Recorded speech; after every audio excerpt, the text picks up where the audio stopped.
to the AwardsWatch Podcast. I'm your host, Erik Anderson, editor-in-chief of AwardsWatch, and this is, once again, an editors-only podcast. We're going to be talking about New York Film Festival, which just wrapped up recently, London Film Festival, which is ongoing, and just a little bit of winners from festivals and Oscar talk, and maybe a preview of AFI Fest, which is just around the corner.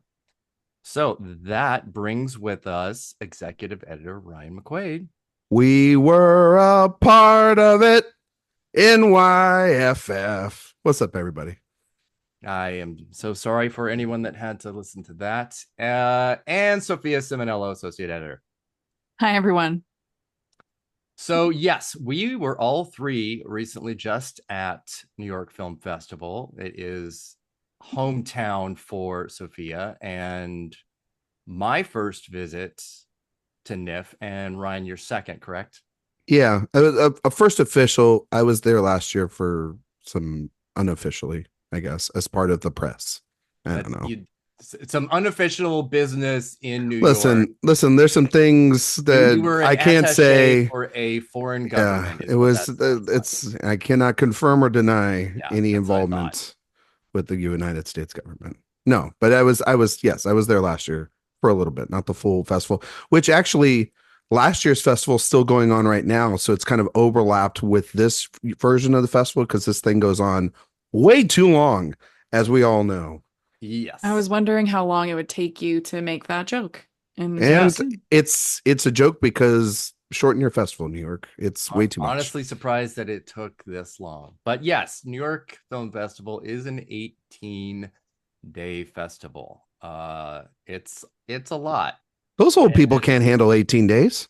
What are you talking about? You know, there was only just barely over 100 films, which for 18 days is really not that much. And if some people see Mill Valley, and that's 11 days, and there was 130 films, so it's spread out a little bit. It's too much. But let's talk a little bit about New York Film Festival, and even though it's not a world premiere spot, it definitely is host to very big films and spotlights, and we managed to hit quite a few of them, some that were already at Telluride that we had seen, and then some at Toronto that we had missed. And I think probably we would say the highlights in that were The Brutalist, which was our first look at that. And actually, let's just talk a little bit about The Brutalist, because it won Best Director at Venice, and then things were real quiet, and then A24 picked it up after the festival, a little bit, almost too long after the festival. It kind of started making people a little nervous, and people get a little nervous about when things get picked up, but it did. And Ryan, what did you think of The Brutalist? Well, I don't, not to just sort of clap back at you for your description there. I don't think that it actually has been. But here you are. Here I go. I think this has been one of the hottest titles since Venice. And then when it won, it went over to Toronto, and it did really well for those screenings. There were a lot of sold out, people being turned away. I know, Sophia, when you saw it with the press screening as well, a lot of people were turned away there. Mm-hmm. This has been one of the hottest tickets this entire year. A lot of people have been dying to see it, obviously, because of, like I've said, Sophia kind of saw this a long time ago, this kind of rise for this movie, but then it's, been playing out because it is a winner, and the way in which it's being presented on 35 and 70 millimeter. Mostly there were some other screenings that were in regular digital projection, and they added screenings at the end of NYFF too, and those were all sold out. It was still a hot ticket throughout the entirety of the festival, which was great. Mm-hmm. For the movie itself, what did you think about it, since I didn't ask for any of that? Oh, well, I just thought I'd add the real context. The movie is splendid. I think it's the best movie of the year. The first half is incredible, and it moves at such a brisk pace, and by the time you get to that intermission, you're like, okay, let's just go into this next part. Like, to hell with this 15 minutes. Like, let's just go, go, go. And then the second part kicks in. And I told you guys this. I think the second part is actually better than the first part because it's more deliberate and it's, I think, a little slower, but it also reveals itself in an interesting way than rather than other sort of epics of the last couple of years have. And um, very, very just impressive work from Brady Corbet. I have not really seen his other films, but from what everyone all says about Vox Lux and his first film, which he was pretty much shitting all over the process of the distribution of that film, and like this is sort of his revenge film from at least that first encounter. He directs the hell out of this thing, and this movie is I am still blown away by the fact this movie is made on a tenth of the budget of Oppenheimer, under a tenth of the budget of something like Barbie, those two big films from last year. And this movie feels just as epic in terms of both of those original scopes of those movies last year. We were talking about a lot of the influences that Corbett has in this film, and I just, it's a movie that we could talk probably this entire episode on and not give it enough justice. And so it's got the performance of the year in Adrien Brody. It's got one of the supporting performances of the year in Guy Pearce, who's incredible. It's got one of the not so great performances of the year in Felicity Jones. But even her Emily Blunt inspired Oppenheimer performance standing, it's still a damn good movie. And I can't wait to see it again. Sophia's seen it twice. So yeah, Sophia, you did the one of the reviews on the site for it. And what was your takeaway from The Brutalist? She didn't like it.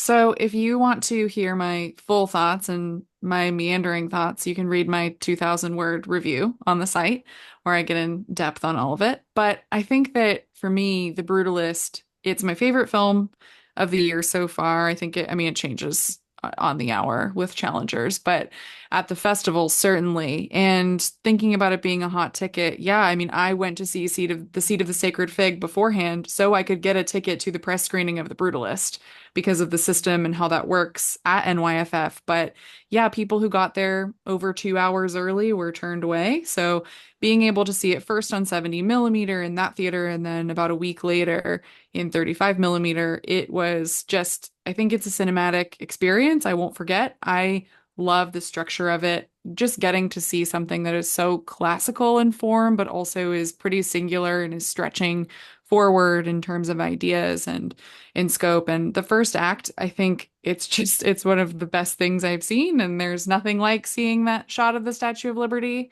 I can't wait for everyone to see it and to be able to talk about it. But yeah, the second act is interesting because you get the feeling of, I want it when you first watch it. I want to get back to that first act. That first act feels so good. And then you start realizing, oh, that's the point, right? I can't go back there again. That's that rot underneath the American dream and that being this facade. So yeah, I could say plenty more about it, and I'm sure I will throughout the season, but just first reactions to it, I think it's really incredible and what Brady Corbet has done, but also the performance from Adrien Brody, which I think is just a beautiful bookend with his performance that won him an Oscar in The Pianist. Yeah, I was so, I don't want to say impressed in an arrogant way, but I was really impressed that this 3 hour and 35-minute film never felt, I don't know, I never felt like I was squirming in my chair or that time was just stretching out, split between, basically two 1 hour and 40-minute films made it very easy. I really wish more films had intermissions. It would certainly benefit theaters who depend on snacks and popcorn for their revenue. Mm-hmm. But the aesthetic was incredible. I love mid-century more than anything.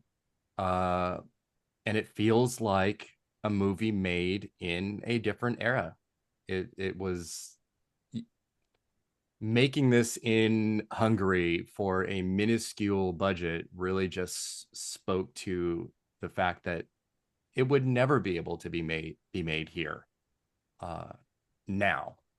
And for better or for worse, because, having to shoot in Hungary also allows, sidestepping a lot of regulations and things that would be requirements to shoot here. So I do think that there is a give and take when it comes to how we talk about and even praise the film, because I think there is a balance of that.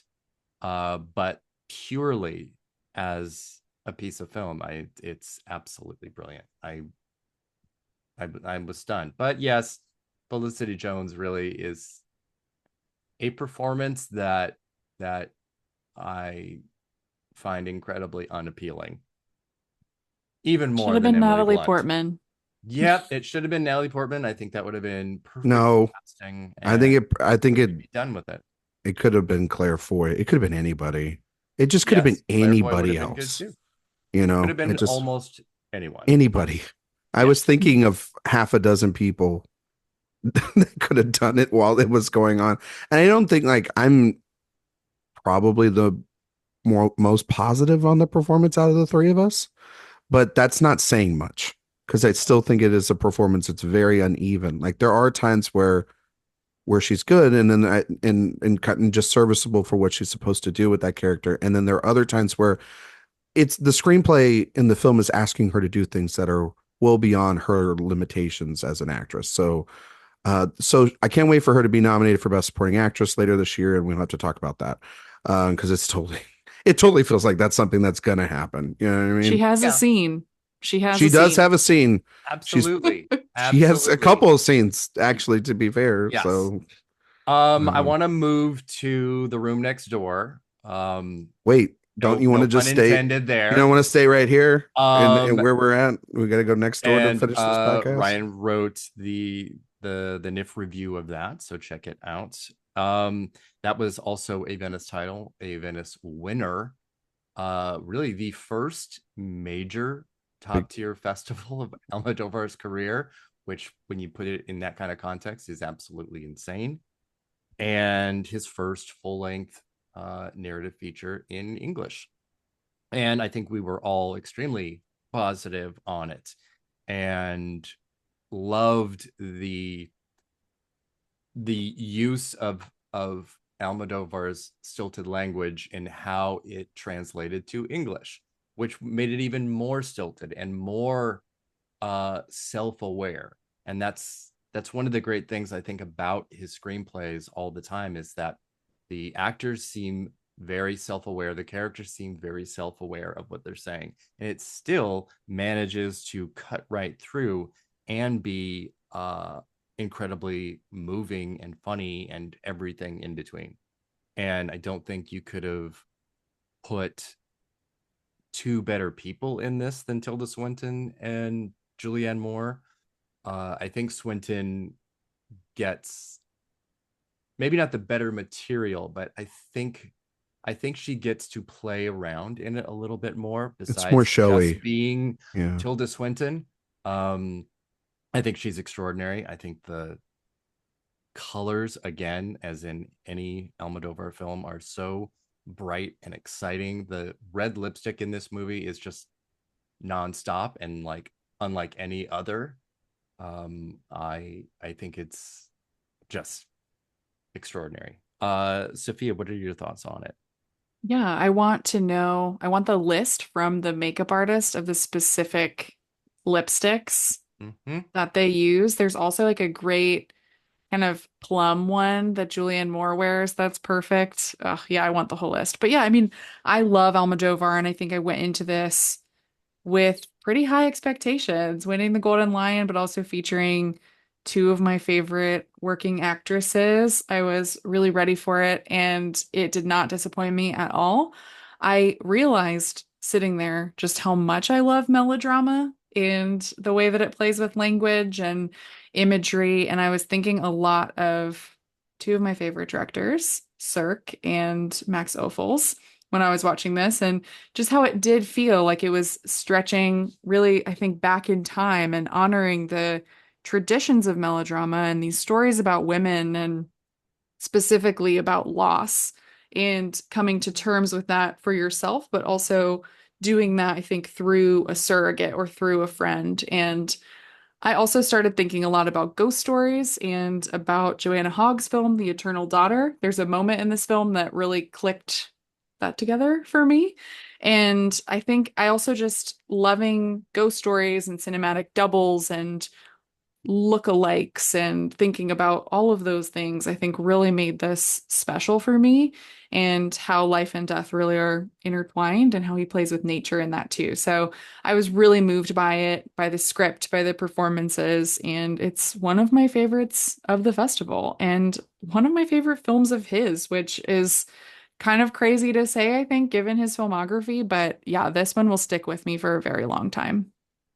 Absolutely. And Ryan, as the writer of the NIF review, do you want to expand on your thoughts a little bit? Yeah, I mean, my review, which is up on the site, uh, it was a very personal review. I was feeling a lot of the emotions of kind of Julianne Moore's Ingrid's journey through this through the lens of when my mother had cancer the second time, and when I was a kid, she had it the first time, and I didn't really have any memories of that, but I totally had those that's why I think Julianne Moore's work in this film is absolutely incredible. It's just like, it's not the showier, talkier performance. It's all about these looks and these internal fears that we've seen Julianne Moore do throughout her entire career. That's why she's one of the great actresses that we have. And it's completely different from like even last year when we saw her in something like May December, which she's incredible in. And she's really just delivering these wonderful performances about perspective and also internalized fear. And I think that, Erik, to your point about the stilted dialogue that is so well known within Almodóvar's career, I actually thought of it more as a tool for him to reconnect these people that haven't seen each other for about 20 years of their lives. And there is an uncomfortability to those characters because they have missed important moments and have gone on different paths. And these actresses are then able to swing back into these relationships so effortlessly after that time goes. And I thought that these people that don't understand that there's probably a reason behind Almodóvar's use of that, or these actresses doing that, shows that they're not maybe smart enough to see that within his filmography, or trust these directors like they trust a bunch of other ding dongs that make movies that make bad decisions from their directors. So I think that it's a wonderful film, and it would deeply, deeply personal for me. And I know that that's very, very, it's not hitting everyone on that deeply personal level, but that's okay. I mean, like, I still think that if you take that out of it, it's still a fascinating movie as a narrative feature follow-up to Pain and Glory, which they kind of tied together as him looking at death and doing it in such an interesting way. And so many auteurs right now are doing that. And I think that Almodóvar, who is just one of our greats, is exploring that now. Like the last film, it was exploring it through essentially himself. And now he's kind of doing it in his typical way through powerful actresses. So yeah, I think it's one of the best films of the year. And I don't care how it happened at the jury and how this ended up winning. This is a fantastic winner based off of the films that are there. And it's like a great 1-2 with, with this gigantic directorial achievement in The Brutalist. And then this just final beautiful, well, not final, but just finally a beautiful celebration of all the things that we love about Pedro Almodóvar, who's one of my favorite directors on the planet. So Erik, I know you really loved it too. Also, it has one of the funniest moments in the year involving a trainer that Yeah. Sophia and I couldn't stop laughing at probably for Oh a my minute and a God. half straight. And it's so typical Almodóvar. It's just, it's also a movie that's got a lot on its mind too about the end of the world. So that's kind of interesting as well too. So Mhm. Tilda's having an incredible year. Problemista, The End, this incredible stuff, showing her insane range.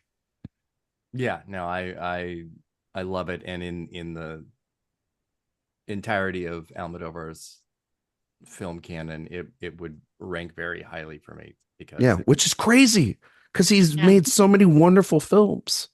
Yeah. But I know. but that's how beautiful it is, you know.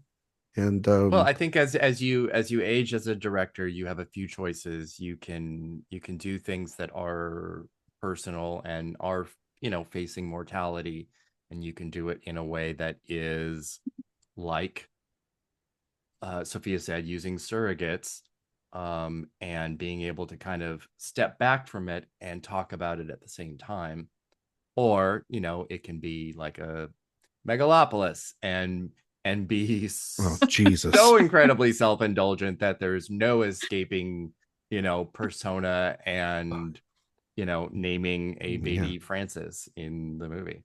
You got to go back to the club. I didn't actually want to talk about Megalopolis. I was just going to say, are we talking about it? We got to go back to the club. You know what I mean? So I think maybe we probably should a little. We didn't have a show about it. We were supposed to. It was NIF adjacent. Obviously, Francis Ford Coppola was there to have a conversation about it with Dennis Slim from the festival and Robert De Niro and Spike Lee when they were allowed to speak. No shit. But yeah, let's try and be like very brief about Megalopolis. Let's not be Coppola. I want to go into other titles. I'll just rattle off a few things other than being.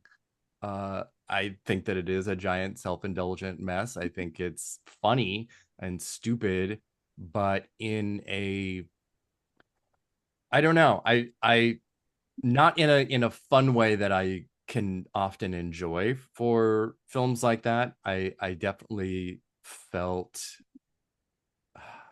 very removed from its seeming audacity. It felt like it thought it was more audacious than it was, and more brave than it was, and more, ooh, look at this kind of than it was. It felt very ordinary. It felt like even like a C-list version of Babylon, which, is already a mediocre movie to me. Sorry, Film Twitter. No, you're right. But that's what it just was, just kind of a dumb mess, I thought. Sophia, what did you think? I really didn't care for this, and I love the films of Francis Ford Coppola. I love, everything from The Godfather to The Godfather Part 2 to Dracula and a lot in between.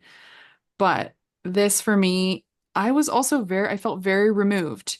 At some points, I couldn't get on its wavelength, and it didn't have, I think for me, what I loved about Anora was this unexpected quality of not knowing what comes next, which always excites me when I watch films. But this was, I didn't know what was going to come next, and I didn't really care. I just wanted to be out of there very quickly. And that's an upsetting feeling. And I think I just want to say also to people that you can love movies and not like Megalopolis. That's very possible. I am an example of that. But yeah, really, I think, we can laugh about it, and it's fun to laugh about some of the quotes and to think about that, but that doesn't mean it's a successful endeavor. And yeah, it often looked like a CW show to me, but I would rather watch Vampire Diaries or Gossip Girl. I'm sorry, Francis Ford Coppola. Yeah. Ryan, what did you think of Megalopolis? I wrote the review for it up on the website, and I was probably nicer in the grade than I should have been. I think it is an absolute disaster. It felt like a massive step back for a filmmaker that has been, to be fair about Francis Ford Coppola, he has not been making normal films since The Rainmaker. He's been doing a lot of these experimental small films, and he sold a lot of his stake in the winery in order to be able to make this, because nobody, rightfully so, would give him the money to make this disaster.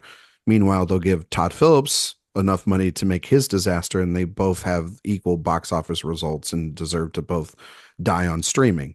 But the point being here is that this is from one of the greats, right? And we've been seeing a lot of his counterparts making these wonderful late resurgent films, and this is the opposite of that, where he wrote and wrote and wrote and wrote and wrote himself into a hole that he could not get himself out of.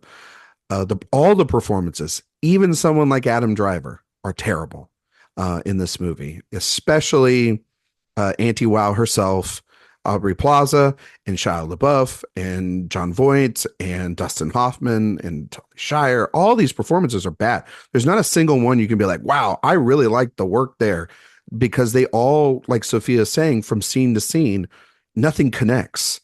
And even the ideas that it's throwing out there, it's so boilerplate. And it's just kind of a problem of living in a post-Trump world. All these thoughts are just kind of in the void. And the CGI of it all, the wonder of Megalopolis, is so 2000s era terrible CGI. It felt like, weirdly, what I was thinking about over the last couple of weeks, I haven't told you guys this, is it felt like Francis Ford Coppola's Battlefield Earth, where it's like this man's philosophy being thrown up on a screen and none of it makes any damn sense. And it's a pain in the ass to get through.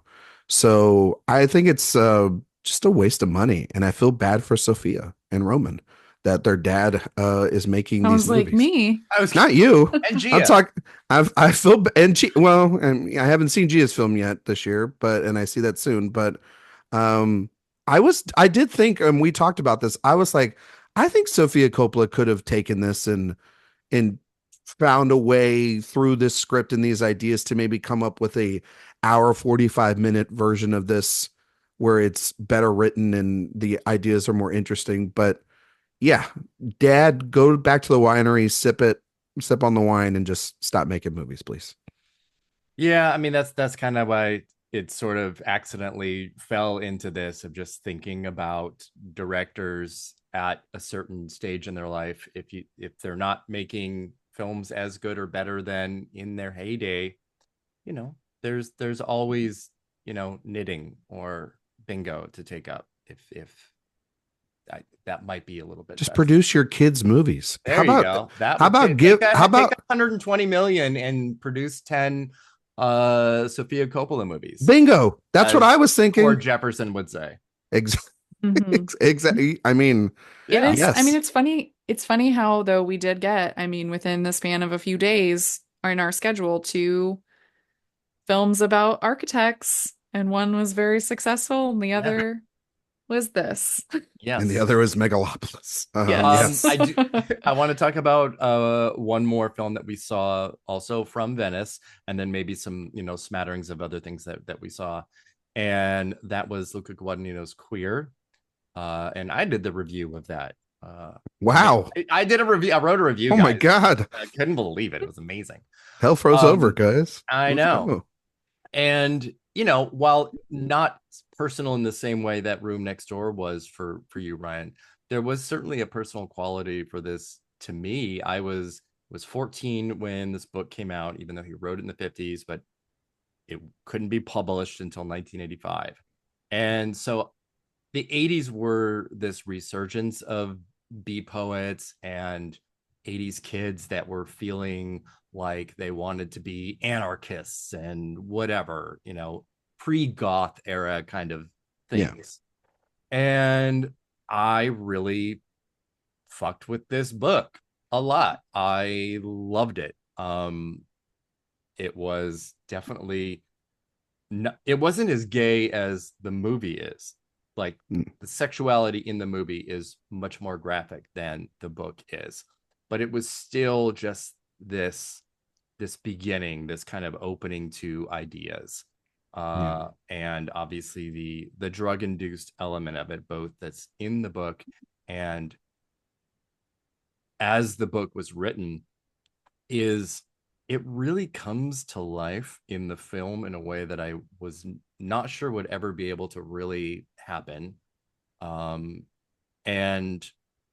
done in a way that, for me anyway, it was like a mind meld.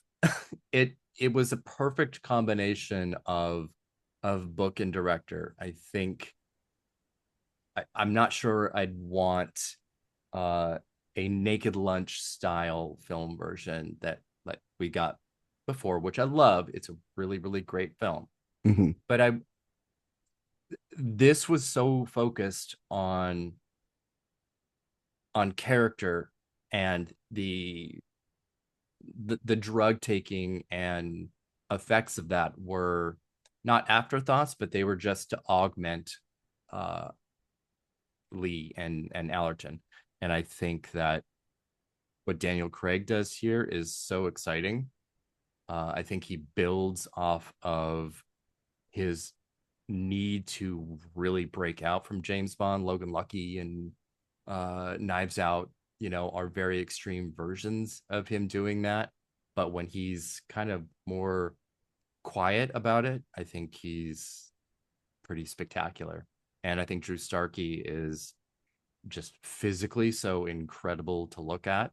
Had like James Dean East of Eden moments in this, which is also due to the fucking incredible cinematography.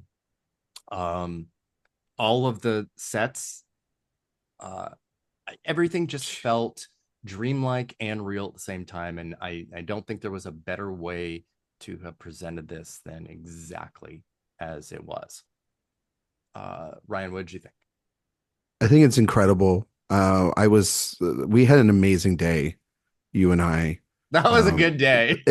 Sophia waited a little bit, a couple days to see Queer. But Erik and I wanted to see Daniel Craig in person. That's fair. That's very fair. I should have changed my whole schedule just to do that. I swear. I think so. But Erik and I saw Room Next Door, and then afterwards we saw Queer. And I think from the minute that movie started with the needle drop, of all apologies, Erik and I were like nudging each other. We were like school kids, just like, yes, Luca, every decision you make is perfect. Please continue. And it really was. I mean, Luca's made one of the best films of the years in Challengers. And it's just, I mean, there are moments where I go back and forth, and I think this might be, just for me, a tad bit even better than that, which is crazy. And there is just something about how this sings within his filmography. Even a movie like, I mean, you mentioned Bones and All in your review in the best way, Erik. But then also the criticisms that he had about Call Me by Your Name and the love scenes there, he does not hold back here. It's a very different film from that, though, and it is all about this age difference, the difference in one's sexuality, the repression of that.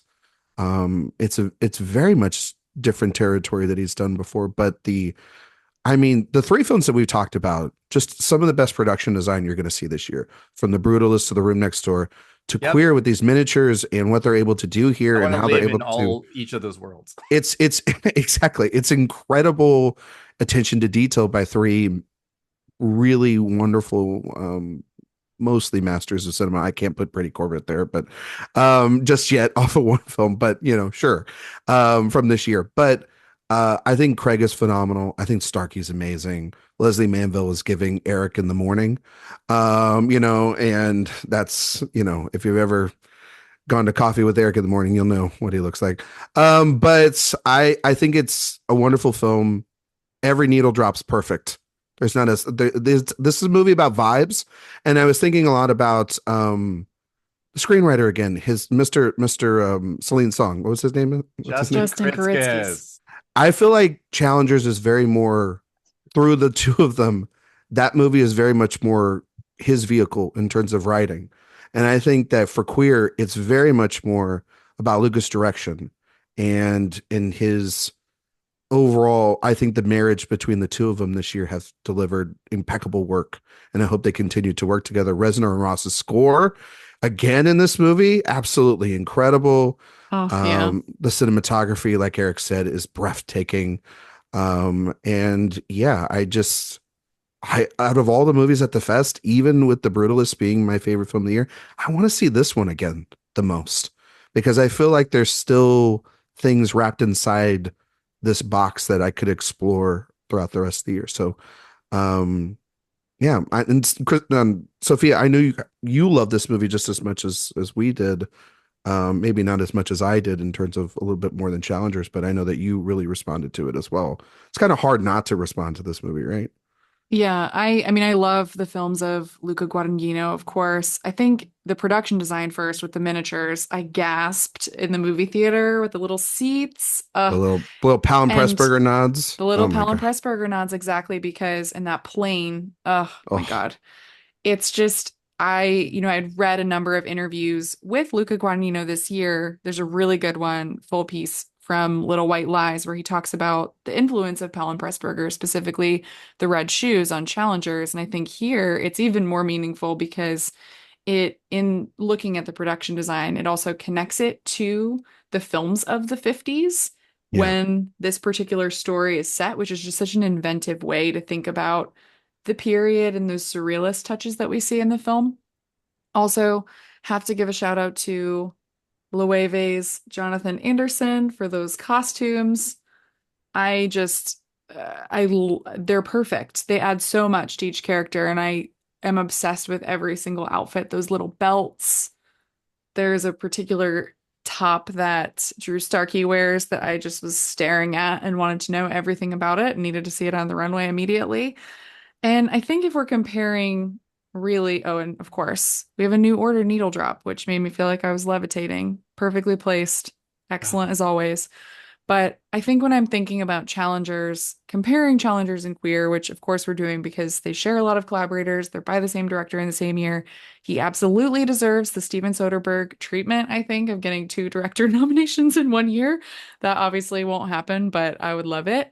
But in challengers, the way we think about eroticism and desire and lust, it's really wrapped up in the human body and how it can betray us and also serve us. And thinking about that connected to sport, I think is what really excited me there. But here, I think lust is depicted in a much more a strange way, a bizarre way, but it's also something that is very beautiful in a way that only he understands. And there's some beautiful edits and shots here of where I think that really show how you feel when you want to be with someone in that way and Mhm. how you feel when you're next to someone you actually can't touch but you want to. And I've Yeah. never seen that depicted in such a specific, beautiful way on screen. And I think only he was really capable of doing that.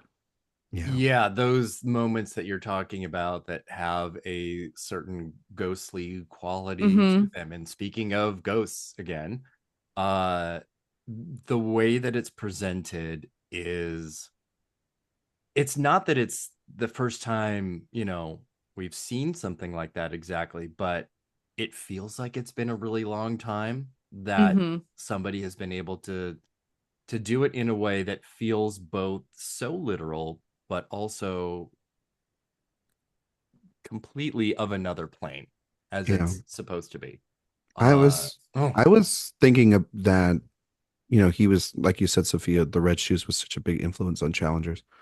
I was thinking a matter of life and death for especially those sequences. And I was thinking a lot of sort of the surrealism by the end for Black Narcissus with Powell and Pressburger, and really just thinking a lot about just his use of imagery, his use of miniatures, his use of like you're saying, this a different form of lust and love.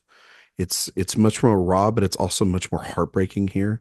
There's just like this, both films have this sense of the desires that you get will lead to, one leads to mundanity, I think a lot in challengers, and wanting for excitement. You know what I mean? And in this is that this ultimate chase, where does it actually lead? What are the consequences of all that? And so I think that, yeah, that together they're a great 1-2 punch because they say so much about each other, but then I think they also say so much singular about themselves. And that's, just the ongoing thing of why I think Luca is one of the great directors that we have, period, working today. He's cemented himself, I think, this year as one of the great auteurs. If you didn't already think that. And guess what, everyone? He's going to be back next year with supposedly another very strong film. So, and a showcase for Julia Roberts and Andrew Garfield and Iowa Debris. So we'll be seeing more Luca very soon. And Yeah, I'm looking very much forward to that and those discussions for next year, because that sounds like a very meaty film as well. And outside of that, obviously, like I mentioned, there were 100 other films, and several of them were first time watches for us. So I'd love to kind of just work our way through maybe just a couple of titles that we either liked or were thinking about. I know there was The Friend with Naomi Watts, and Pavement, the 90s indie rock band that everybody should know because they were extremely famous. Just what else did you guys like? What did you watch for the first time that you were really into?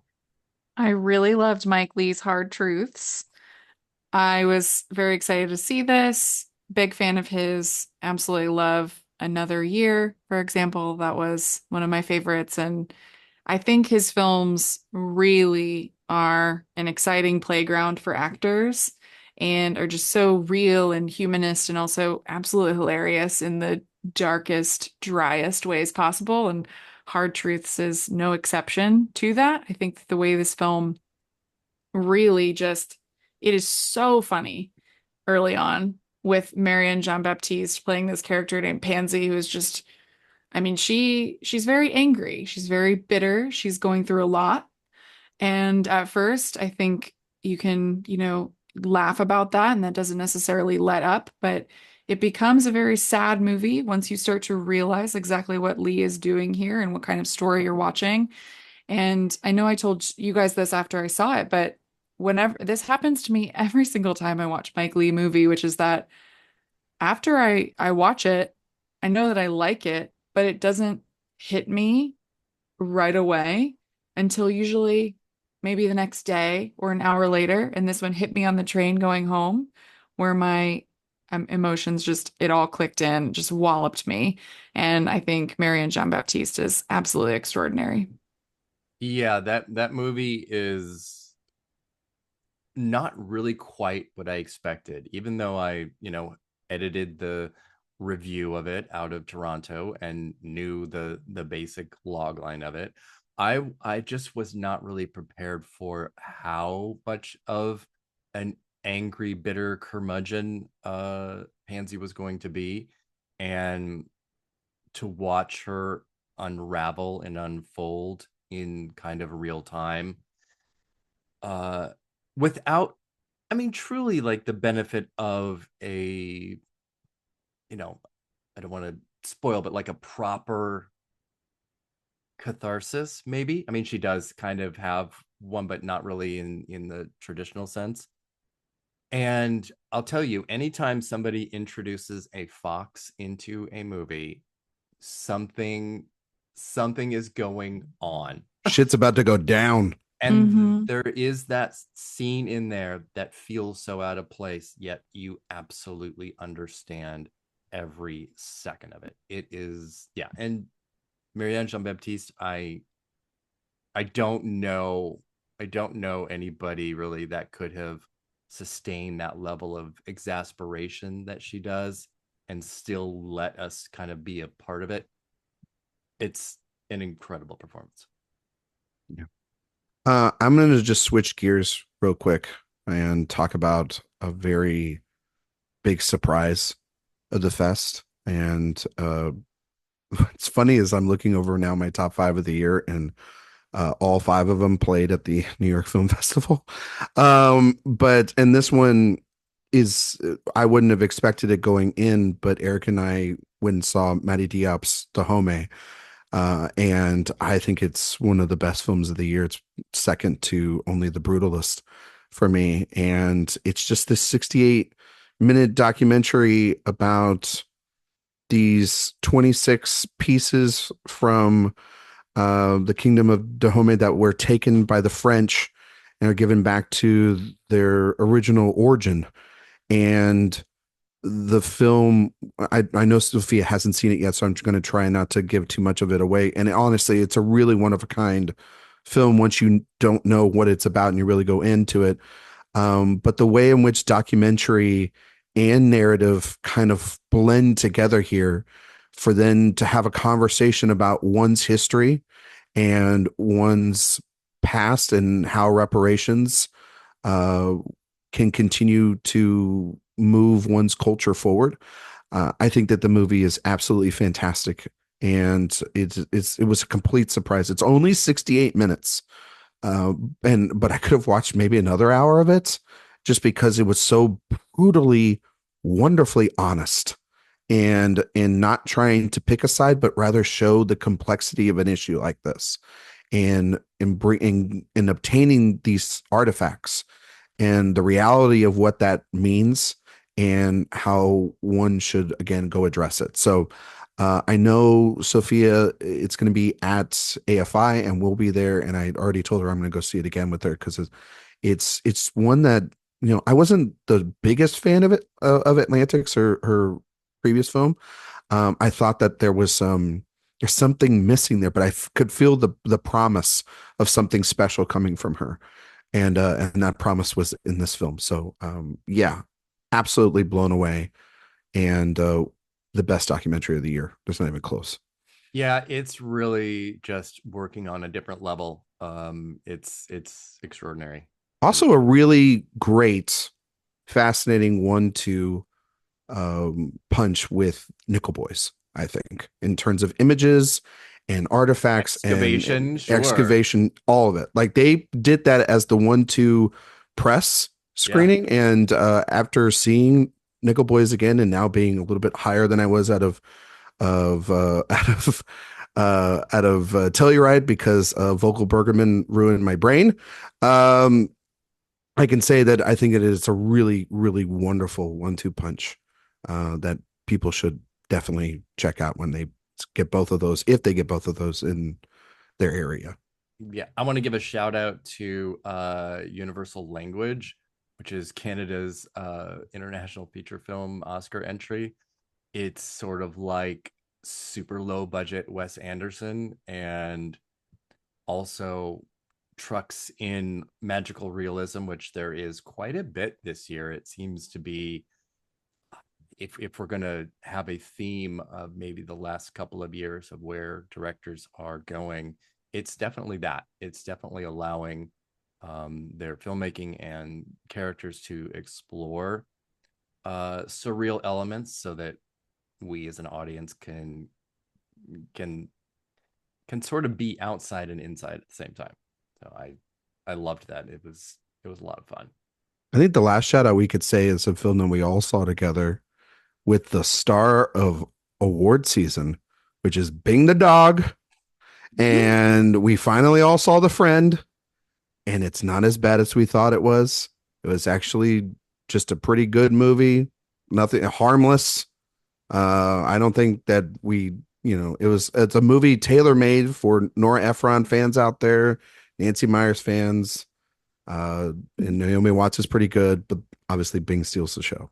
So, and it was the one that the Ciminello family all came out for, and that was the highlight of New York Film Festival, just to have everybody there and just to see what the Ciminello family thought of the film. So they all liked The Friend. We're all, I grew up with dogs, and my parents have a really wonderful, amazing, but so annoying at times golden retriever right now. And I think this film captured exactly what it feels like to care about an animal. And I thought a lot about my cat when I was watching it. Like, I am a cat person, and just thinking about that, it's impossible, I think, not to connect with it if you've had an animal or an important relationship with an animal before. And Bing really does give a fantastic performance as Apollo.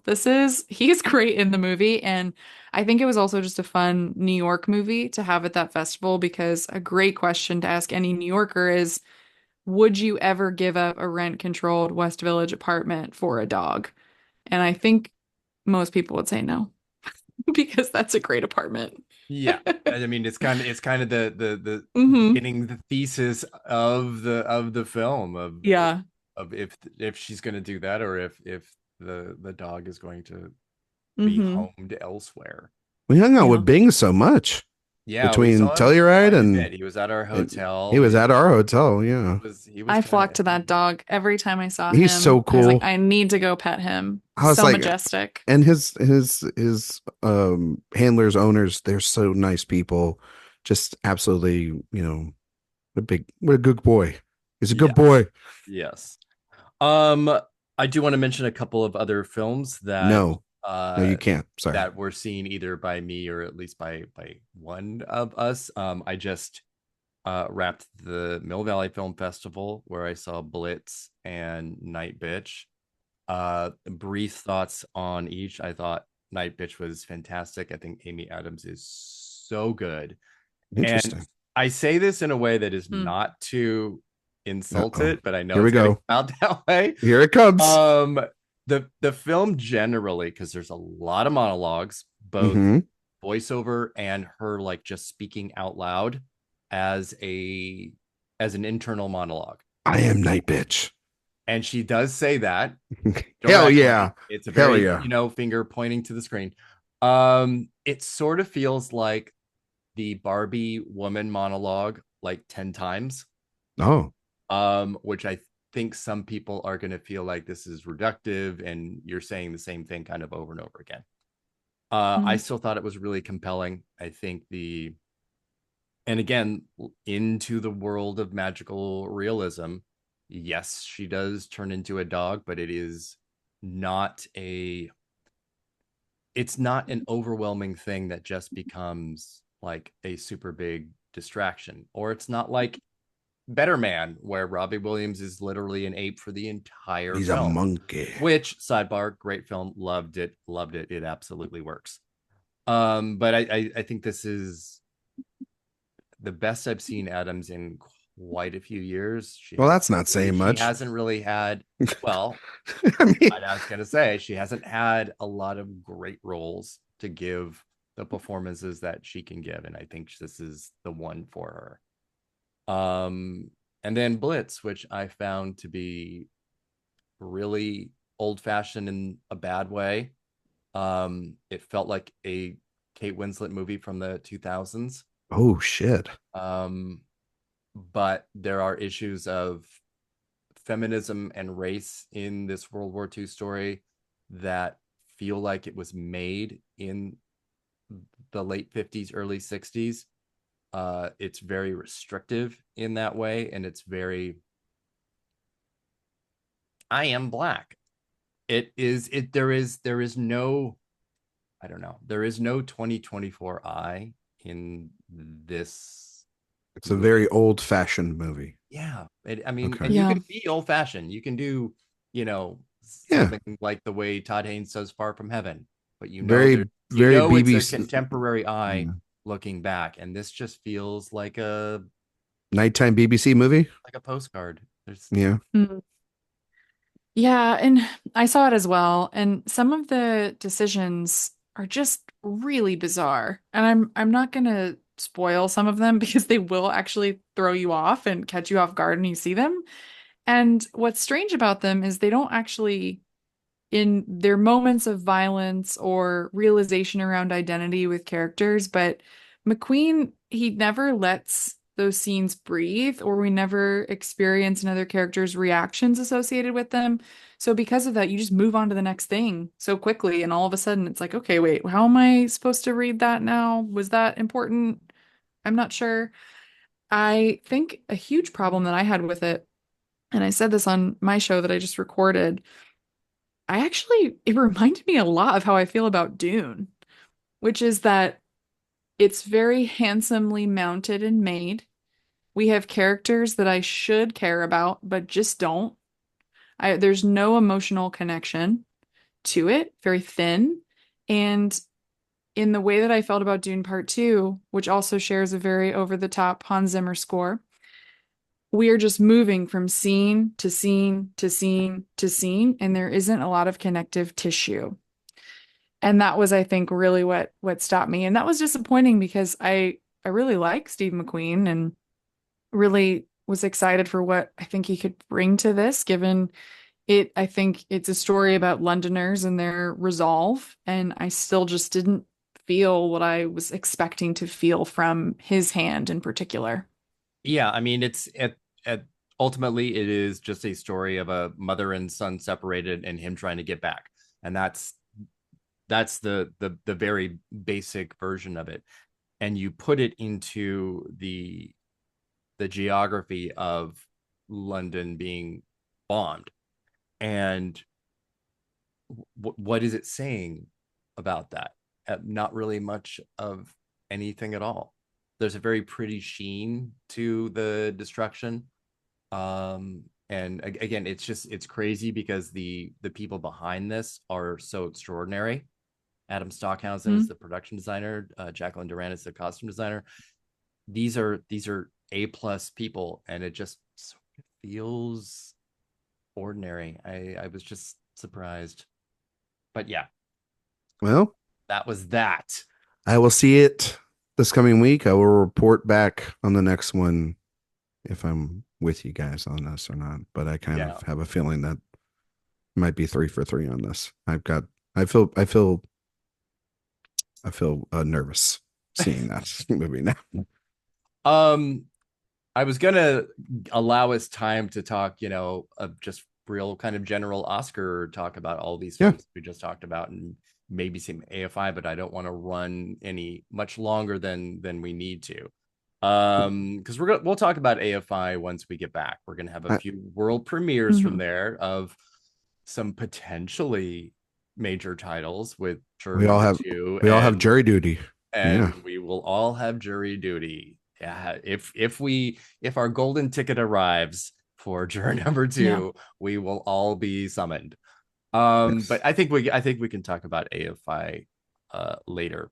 I do want to talk about everything that we just mentioned and just where they sort of exist in the Oscar race now, because we are really so close to the real end of festival season. And I think for a lot of people that don't like to do early Oscar predictions, or however they define that, that's kind of where it'll start. Like November 1st for a lot of people will be like, all right, Oscar season is here. Let's look at all of these films, festival or otherwise, and sort of where they stand. Did you guys find anything that you had high positioned or low positioned previously change very dramatically with in a post NIF world?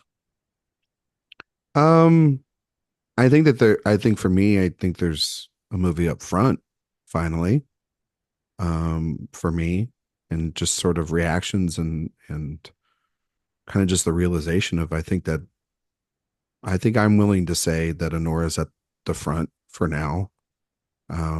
It's played every festival that it's played and done extremely well. And it's in London right now too, and people are loving it. And it has the passion, the buzz, the kind of thing that we see over the last couple of years that solidify a movie that should be up at the front. I think The Brutalist is from now seeing it and wanting to see it again, like Sophia. I think that's a front runner as well in a lot of technical categories. It could be there. Obviously, Brody, an actor, director, it's definitely on the table. So it's an across the board contender, I think, and could do very well for itself. I think The Room Next Door depends on the campaign that Sony Pictures Classics runs, which you can never count them out, especially if they have an Almodóvar film. Queer, I think, is going to be just a great film that all three of us love, and maybe some indie spirit love, and I'm okay with that. Like, I've accepted that if that movie gets more than what it gets, that would be great. I've kind of accepted that for both Luca films. We had also this week we had the news that at the Golden Globes, at least, that challengers are going to be running comedy or musical.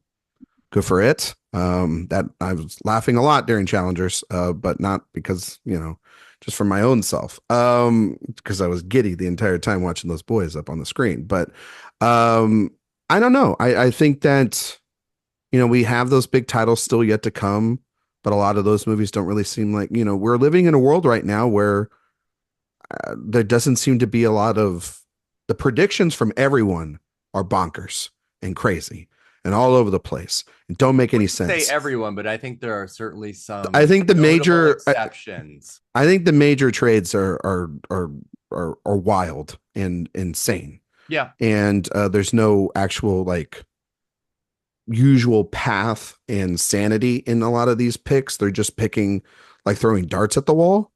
And but I do think that Honora seems like the sure thing with the Brutalist being our big thing. And then I mean, like, I know Emilia Perez played here at the fest, and so did Maria. And you know, Sophia wrote the wonderful review up on the website of Maria. I think that movie is going to do really well. Even one. Yeah, magnificent. Yes, as someone could say. But I think that the way that it played in the festival and some events that we went to for it, I think it did a little bit better than Emilia here at New York. And so it's going to be interesting to see how Netflix navigates again. They also still have Piano Lesson, and they got this movie called Hitman with the superstar of the time right now, and they don't really have a best actor race to run, and there is kind of a slot or two open there potentially. So who knows what that's going to be like. But I think Honora right now is the movie that once again it's kind of sounds sad because everybody's kind of picking it, but it's just like, yeah, kind of makes sense right now on paper. Sophia, what did you think? Did anything like change too dramatically? It's funny because this is just always my sweet spot time where I'm like, oh, I love this. Like all my movies that I love will get loved. And then it all comes crashing down when the industry weighs in. And I don't know if that's going to be the same this year because I do really love Honora. And if that really sticks, like that could be amazing. But with The Brutalist, what I did think was interesting is that before I saw the film, I had this idea in my head and I thought, you know what? If this is Tar, if this is like Tar, right? Or if this is like a There Will Be Blood situation, what we could hear is, you know, I'm going to love this movie and I'm going to think it's a masterpiece, but we'll have the naysayers who say, this is cold. This didn't make me feel anything. This is a head over heart movie. And the opposite happened. We didn't really get a lot of that. I didn't see a lot of people saying like, this is a cold movie or this is too long or this is too slow. Things that I think happened with Tar and with Killers of the Flower Moon, for example. Even with Power of the Dogs. Power of the Dog. That was the text for me with all this, with award season. But we didn't see that with The Brutalist. And I think that's interesting. So I'm hopeful there. I am rooting for it in a number of categories. I think that the reaction to Emilia Perez, people not liking it here, I saw that coming, I would say, from a mile away with New York critics. Again, I won't harp on my individual feelings for the film and how those have, I think, settled after seeing it at Telluride and it not really working for me. But I still think I'm curious how that will shift once we get to industry. And it is in comedy musical at the Golden Globes. And it's the, you know, one of those big musicals with a big campaign around it. And people in the industry could react differently. I don't think it's going to do well come critic time. And I think this showed that. But I still think when it comes down to the industry, it's just me again being wary of, you know, getting a little bit too excited that my favorites are out front right now. And knowing that I think that when it shifts back to industry, I could maybe see people feeling really good about voting for this. Yeah. Yeah, I feel that Emilia Perez is going to do really well industry wise. I can feel it. I think it's still top 3, top 5. Ooh, I don't know but about speaking that. Oh yeah, I don't know. Yeah, I don't know. I don't know. But speaking of musicals that are not going to do well, I'm very excited and so pleased that Joker Joker. Folie à deux. Is an absolute giant floppy à deux, more like it. Yeah. So I'm not upset about that at all in any way. I'm very couldn't happen to a nicer bunch of guys. Sorry, Lady Gaga. I'm probably close to where you are, Ryan, with Anora. It was number 2 for me last month, so it probably will be, although it would be extremely unconventional. But well, I mean, I think we live in unconventional times, don't you think? I don't think it would be, a very high nomination count. It would probably like 5 to 6, relatively low. On a good day. We talked about that before. I think we have still so many unknowns, like a complete unknown, where that is going to fall in. And that trailer is playing now, everywhere. When I look at my top 10 from last month, the only thing that hasn't been seen is that film. So I think we do, obviously, as we get close to the end of October, we have a perspective of visibility that, we just didn't have before. And we'll, at the end of the month, we'll also have Juror 2. We'll have Here, for better or for worse. We'll have first thoughts on Gladiator. And we'll have Gladiator first thoughts next week. And that is one of those big mysteries, I think, of the season, because it is something that could go so many ways. I think it has to be a pretty substantial hit in order to make any type of.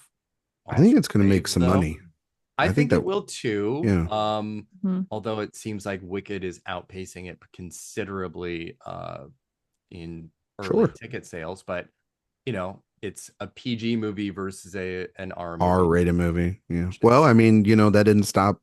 I'm not trying to make this comparison, but I mean, we did have this kind of event like this last year, right? Where we had the PG-13 movie versus the R-rated movie in Barbie and Oppenheimer. And I'm not comparing those because I'm not trying to cause an event. Hard R in the same way.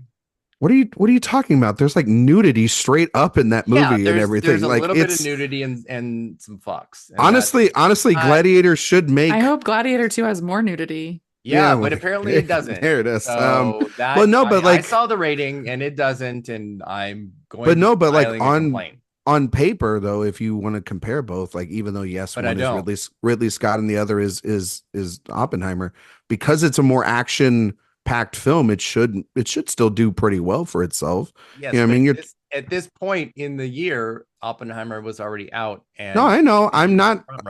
I'm just saying which is making a comparison doesn't make any sense. No, I'm not. No, I'm just talking about Ryan. The whole point of what I'm saying is that it is one of the unseen entities. Yeah, and so is Wicked, but nobody thinks that's going to do anything just because it makes money. That movie looks like shit. No, you know what I mean? That doesn't matter. Well, I mean, since when has that stopped the Academy? Yeah. Look at Bohemian Rhapsody. I mean, like it's still possible. I mean, I think if you look at the names associated with Wicked, costumes, makeup and hairstyling, like those things, I think could all be in play for it. I'm not, I haven't seen it or won't go there really necessarily, but it's not. I don't want to totally rule it out just because of the people associated with it. Yeah, well, you don't have to do that. I'll do it for you. That movie ain't doing shit. And that movie is not going to be good. And it's 2.5 hours, 3 hours, and it's a part 1. When people realize that, they're not going to, weekend 1's fantastic for it. Let's see if it has legs. Let's see if it also has good performances. Let's see if Peter Dinklage as a CGI goat will really get the audience there. You know what I mean? So let's, the last time, and I get it's also because it's a popular musical, but also like it just, doesn't, like there's nobody saying I'm actually really looking forward to it except people that don't know how to, make it their identity, which is weird. So I think that Gladiator, the pre-ticket sales for Wicked are through the roof. They are just under Deadpool and Wolverine. So yes, people do want to go see it, and it will do very well, regardless of what you think, Ryan. I mean, so did Spider-Man. Didn't mean it was an Oscar movie. You know what I mean? Like box office movies get in there all the time, and sometimes they don't. You know what I mean? But I think what's interesting about Gladiator, to go back to your point, is a lot of people have this sort of not even penciled in for noms. They have it sharpied in for wins, above the line and below the line. And that's a really scary thing, because like if it's like traditional Ridley Scott that we've gotten over the last couple of years and it doesn't land, then you have to start wondering, what do those open spots open up for? Does that, Wicked. because I don't think so. But like, no, I mean, I know we're not talking about AFI just yet and we haven't seen the film, but that Juror Number 2 trailer was really damn good. And I'm just saying, we've seen the late really Clint Eastwood before. Now I'm very curious about Warner Brothers' release strategy. What are they going to do? Not being quite what I think anybody expected.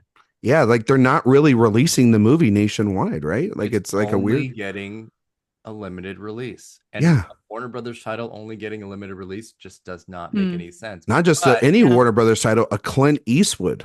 Yeah, but now they have to write down $200 million for Joker. Well, they should have thought of made them $1 billion a few years ago. Now is going to cost them that much. Yeah. And that means everybody else is going to have to suffer as a result. Any other, but I think that working on. I think you mentioned the big one still left. I think of the movie that could potentially be bad, that does get a lot of Oscar nominations, isn't Wicked. I think it's going to be a complete unknown. That trailer's playing everywhere. They had a second trailer this week. Yeah. They're playing that during football games. They're playing that during The Bachelor. I'm telling you, they're playing it everywhere, man. Listen, a Searchlight contender coming in and crushing my hopes and dreams in an acting category is something I'm all too familiar with. So I will not be shocked. Yeah, you know that all too well. You know what I mean? Absolutely not, Ryan. We are 10-minute version. 10-minute version, more like 2-hour version. You know what I mean? I watched that trailer this week, and while I still think it doesn't look like a good movie, I told Sophia, I'm like, I have this weird feeling I think he's just going to win. And it just makes total sense if he does, because of his career and where he's at and the year he's had and the last year what he had. It makes so much sense as a winner. It's not even funny.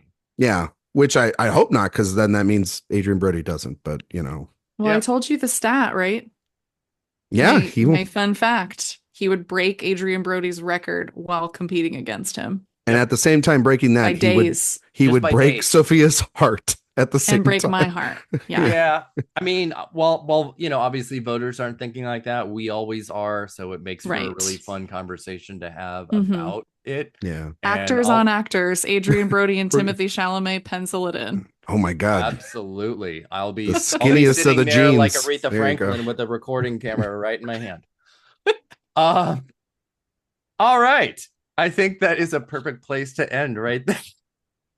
But yes, like I said, we will return to talk about AFI and obviously our reactions and responses to what is going to be premiering there, because they do actually have some world premieres.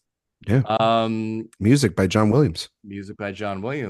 Robert Zemeckis is here, and Eastwood's Juror Number 2, and the new Wallace and Gromit. So there's a lot to pick and choose from. Ryan, where can everybody find you on the internet? Well, you can find me in the little town of Middleburg over the next couple days, and then in Los Angeles. But you can also find me on Twitter, Instagram, and Letterboxd at Ryan McQuade 77. If you like podcasts, we have the DirectorWatch Podcast, and this week we're starting a new movie series about over the films of Carl Franklin. And our first film is One False Move, and it's a fantastic movie. And dare I say, it's a good episode. So go check that out. And go sign up for the newsletter and all that fun stuff, when Erik decides to do it. Whenever. Yeah, One False Move, though, one of the best movies of the decade. Love it. Yep. Sophia, where can people find you? No, of its decade. Shut up. Sophia. You can find me at Musso and Frank with a gin martini or two. And I'll be in LA for 2 weeks, which is very exciting. And you can find me on Twitter at Sophia_Sim, Letterboxd at Faye Dunaway. You can find my other podcast, Oscar Wilde, at Oscar Wilde Pod, and wherever you listen to podcasts. We did a 2-part New York Film Festival episode as well, so you can go listen to more reviews there, and you can find other reviews, more upcoming reviews and interviews at AwardsWatch. The gang's going to LA. Yep, there is the best part of AFI Fest are the martini sidecars at Musso and Frank's, and absolutely every single year. Yes, please, and thank you. You can find me at awardswatch.com and on Twitter at awards_watch and awardswatch everywhere else, Instagram, Letterboxd, I don't know, on the corner, wherever you can find me, that's where I'm gonna be. But until next time, thanks everybody for listening. Bye.